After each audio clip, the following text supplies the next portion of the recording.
അപ്പോൾ എല്ലാവർക്കും പുതിയ ഒരു വീഡിയോയിലേക്ക് സ്വാഗതം. ഇവിടെ 29ാമത്തെ പേജിൽ ബ്ലാങ്ക് വേഴ്സ് എന്ന് പറഞ്ഞിട്ട് ഒരു സ്ക്വയറിൽ ഒരു ചെറിയ ഭാഗം തന്നിട്ടുണ്ട്. നിങ്ങൾ കണ്ടു കാണുമെന്ന് വിചാരിക്കുന്നു. Okay, most of the lines in Shakespeare's plays are in blank verse. അതായത് ഷേക്സ്പിയറിന്റെ പ്ലേയിലെ അല്ലെങ്കിൽ ഡ്രാമയിലെ മിക്കവാറും പദങ്ങൾ അല്ലെങ്കിൽ ആ പാട്ടുകൾ പോലെ എഴുതിയിരിക്കുന്നതെല്ലാം ബ്ലാങ്ക് വേഴ്സിലായിരിക്കും. അപ്പൊ ഈ ബ്ലാങ്ക് വേഴ്സ് എന്ന് വെച്ച് കഴിഞ്ഞാൽ എന്താണെന്ന് ചോദിച്ചു കഴിഞ്ഞാൽ ഒരു അൺറിതമെറ്റിക്കൽ മെത്തേഡ്, അതായത് അതിനൊരു ഋതം ഉണ്ടാവില്ല, പക്ഷെ ഒരു കവിതയുടെ ശൈലിയിൽ ആ ഒരു മീറ്ററിലായിരിക്കും അത് എഴുതിയിരിക്കുന്നത്. നിങ്ങൾക്ക് ഋതം എന്ന് പറഞ്ഞു കഴിഞ്ഞാൽ എന്താന്നൊക്കെ നിങ്ങൾക്ക് നന്നായിട്ട് അറിയുവാനായിട്ട് സാധിക്കുമെന്ന് എനിക്ക് തോന്നുന്നു. ഇപ്പോഴത്തെ ഹിറ്റൊക്കെ ആയിട്ട് നിൽക്കുന്ന കാലഘട്ടങ്ങളിൽ നമുക്കൊന്ന് നോക്കി കഴിഞ്ഞു കഴിഞ്ഞാൽ എന്താ പറയുന്നത്, നല്ല രസത്തിൽ നിങ്ങളൊക്കെ കൊച്ചു കാലഘട്ടത്തിൽ പാടിയിട്ടുണ്ടാവും rhythmic words. Johnny Johnny yes papa, eating sugar yes no papa. എവിടെയെല്ലാം ഒരു ഋതം വരുന്നുണ്ട്, ഇല്ലയോ? അപ്പൊ അതുപോലെ ഒരു ഋതം ഇല്ല ഈ ഷേക്സ്പിയറിന്റെ ഡ്രാമയിൽ എഴുതിയിരിക്കുന്ന കവിതകൾക്ക്. പക്ഷെ അത് ഒരു മീറ്ററിക്കലാണ്, അതിനൊരു മീറ്ററിന്റെ സ്റ്റൈലുണ്ട് എന്നുള്ളതാണ്. ഓക്കെ, ഇനി നമ്മളോട് ഇവിടെ തന്നിരിക്കുന്ന ഗ്ലോബൽ തിയേറ്റർ എന്ന് പറഞ്ഞിരിക്കുന്ന ഒരു ഭാഗമാണ്. ഓക്കെ, അത് അടുത്ത പേജിലേക്കാണ് വരുന്നത്. എന്താണ്, നമ്മൾ 30ാമത്തെ പേജിലേക്ക് വന്നു കഴിയുമ്പോൾ ഗ്ലോബൽ തിയേറ്ററിനെ കുറിച്ചാണ് പറഞ്ഞിരിക്കുന്നത്. ഓക്കെ, ഗ്ലോബൽ തിയേറ്റർ എന്ന് പറയുന്നത് ഷേക്സ്പിയറുടെ ഡ്രാമകൾ അരങ്ങേറിക്കൊണ്ടിരുന്ന ഇംഗ്ലണ്ടിലെ പ്രശസ്തമായ ഒരു തിയേറ്റർ ആയിരുന്നു, അല്ലെങ്കിൽ ഒരു നാടകശാലയായിരുന്നു. ഓക്കെ, ബിൽറ്റ് ഇൻ 1599, അതായത് 1599 ഈ ഗ്ലോബൽ തിയേറ്റർ ഇംഗ്ലണ്ടിൽ ഉണ്ടാക്കിയത്. Was the best non London theatre in Shakespeare's time. അതായിരുന്നു ഷേക്സ്പിയറുടെ സമയത്ത് ലണ്ടനിൽ ഉണ്ടായിരുന്ന ഏറ്റവും പ്രശസ്തമായിട്ടുള്ള ആ തിയേറ്റർ എന്ന് പറയുന്നത്. Many of its players such as Romeo and Juliet, Hamlet and Macbeth were staged there. ഷേക്സ്പിയറിന്റെ പ്രധാനപ്പെട്ട നാടകങ്ങളായിരിക്കുന്ന, അല്ലെങ്കിൽ വളരെ ഷേക്സ്പിയറിന്റെ നാടകങ്ങൾ ഏതൊക്കെയാണ്? Romeo and Juliet, Hamlet, Macbeth തുടങ്ങിയ നാടകങ്ങൾ അവിടെ അരങ്ങേറി. വേ സ്റ്റേജ്ഡ് ദേർ, അവിടെ സ്റ്റേജിലായിരുന്നു. Destroyed in a fire in 1613, അത് 1613 നഷ്ടപ്പെട്ടു, നശിച്ചുപോയി.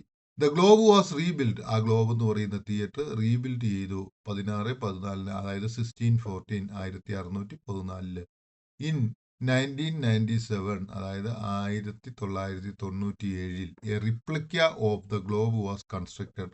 ആ അന്നത്തെ ഗ്ലോബിന്റെ മാതൃകയിൽ ഇന്ന് ഒരു ഗ്ലോബ് കൺസ്ട്രക്ട് ചെയ്തിട്ടുണ്ട്. നിയർ ദ ഒറിജിനൽ സൈറ്റ്, ആ ഒറിജിനൽ ആയിട്ട് എവിടെയാണോ ആ ഗ്ലോബ് തിയേറ്റർ നിന്നത് അവിടെ ഇന്ന് റിപ്ലിക്കയായിട്ട് ഒരെണ്ണം ചെയ്തിട്ടുണ്ട്. And Shakespearean plays continue to be staged. ഷേക്സ്പിയറിന്റെ ആ പ്ലേകൾ അവിടെ കണ്ടിന്യൂ തുടർച്ചയായിട്ട് ഇപ്പോഴും കളിക്കുന്നു. ഇനി നമ്മൾ ഇന്നിപ്പോൾ കണ്ട ഈ ഭാഗത്തിലേക്ക് കടന്നു വരികയാണ്. ഇപ്പോൾ നമ്മൾ കണ്ട ആ സ്പീച്ച് ഭാഗത്തിലേക്ക് കടന്നു വരികയാണ്. ഓക്കെ, നമുക്ക് നോക്കാം.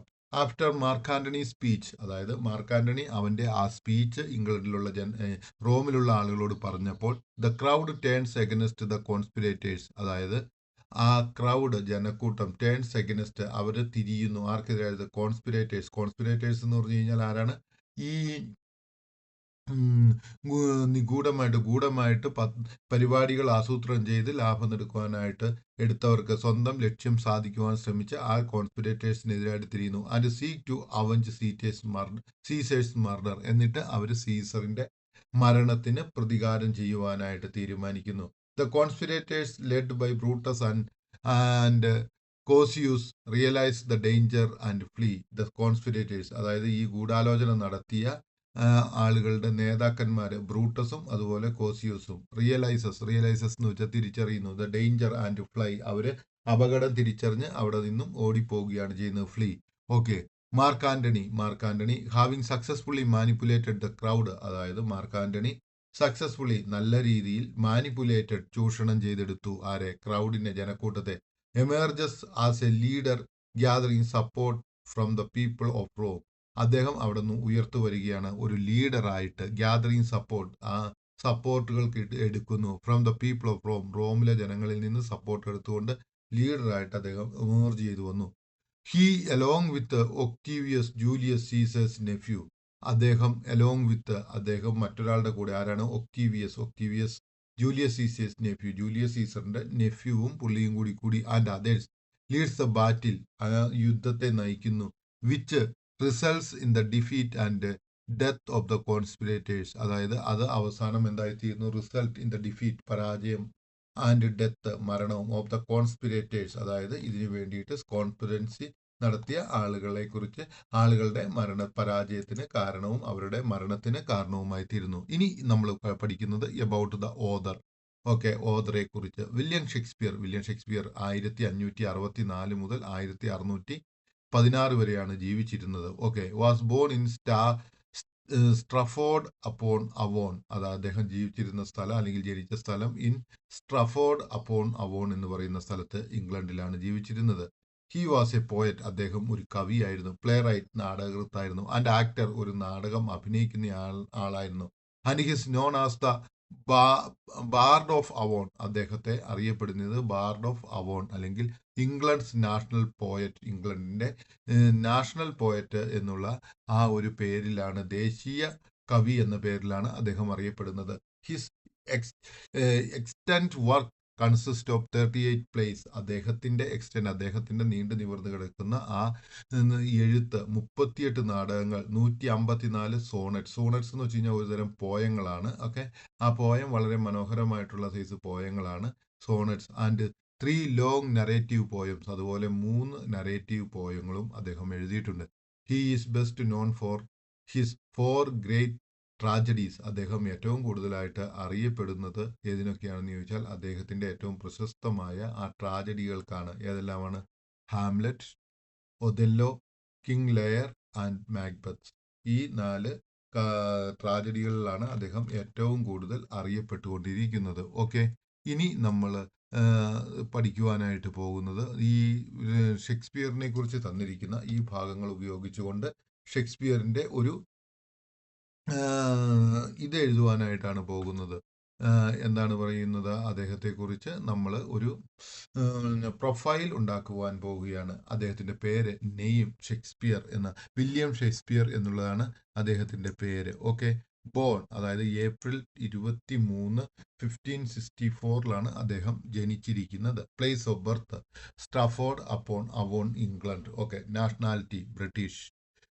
Profession poet, playwright and actor, അതായത് ഒരു പോയറ്റും ആക്ടറും അതുപോലെ തന്നെ കവിയും ആണ് എന്നുള്ളതാണ് പറഞ്ഞിരിക്കുന്നത്. ഓക്കെ, ഇനി നോണാസ്, അദ്ദേഹത്തെ അറിയപ്പെടുന്നത് ദ ബാർഡ് ഓഫ് അവോൺ, അതായത് ഇംഗ്ലണ്ടിന്റെ നാഷണൽ പോയറ്റ് അല്ലെങ്കിൽ ദേശീയ കവി എന്നാണ് പറഞ്ഞിരിക്കുന്നത്. മേജർ വർക്ക്സ് ആയിട്ട് നമുക്ക് പറയാം Hamlet, Othello, King Lear, Macbeth. Literary contribution, അദ്ദേഹം എന്തെല്ലാം കോൺട്രിബ്യൂഷൻ ആണ് സാഹിത്യ ലോകത്തിന് നൽകിയിരിക്കുന്നത്. ലിറ്റററി എന്ന് വെച്ച് കഴിഞ്ഞാൽ സാഹിത്യം, കോൺട്രിബ്യൂഷൻ എന്ന് വെച്ചാൽ സംഭാവനകൾ. 38 place spanning comedies, tragedies and histories, അദ്ദേഹം 38 നാടകങ്ങൾ എഴുതിയിട്ടുണ്ട്. അതിൽ ഉൾപ്പെടുന്ന കാര്യങ്ങൾ കോമഡികളുണ്ട്, ട്രാജഡികളുണ്ട്, അതുപോലെ തന്നെ ഹിസ്റ്ററീസ് ഉണ്ട്. ചരിത്രപരമായിട്ടുള്ളതുണ്ട്, ദുഃഖപരമായിട്ടുള്ളതുണ്ട്, തമാശപരമായിട്ടുള്ളതുണ്ട്. 154 സോണറ്റ്സ്, 154 സോണറ്റുകൾ എഴുതിയിട്ടുണ്ട്. അതൊരു കവിതയുടെ രീതിയാണ്. Reflecting on love, time and mortality, അദ്ദേഹം അതിന് ഉപയോഗിച്ചിരിക്കുന്ന തീമുകൾ സ്നേഹം, ടൈം, സമയം and mortality. 3 long narrative poem, 3 narrative പോയങ്ങളും എഴുതിയിട്ടുണ്ട്. Including Venus and Adonis and the rape of Lucrece. അദ്ദേഹം മരിച്ചിരിക്കുന്നത് ഏപ്രിൽ 23, 1616 ലെഗസി, അദ്ദേഹത്തിന്റെ പാരമ്പര്യം. Widely revered as the greatest writer in English language, അദ്ദേഹത്തെ ഇപ്പോൾ കണക്കാക്കുന്നത് ഇംഗ്ലീഷ് ഭാഷയിലെ ഏറ്റവും വലിയ എഴുത്തുകാരനായിട്ടാണ്. Shakespeare's work continues to shape global literature, ഇന്നും ഷേക്സ്പിയറിന്റെ എഴുത്തുകൾ ഗ്ലോബൽ ലിറ്ററേച്ചർ, ആഗോള സാഹിത്യത്തെ രൂപപ്പെടുത്തുന്നതിന് സഹായിക്കുന്നു. തിയേറ്റർ ആൻഡ് കൾച്ചർ, അതുപോലെ തന്നെ തിയേറ്ററിലുള്ള ഡ്രാമകളെയും നാടകങ്ങളെയും അതുപോലെ തന്നെ കൾച്ചർ അല്ലെങ്കിൽ സംസ്കാരങ്ങളെയും രൂപപ്പെടുത്തുന്നു.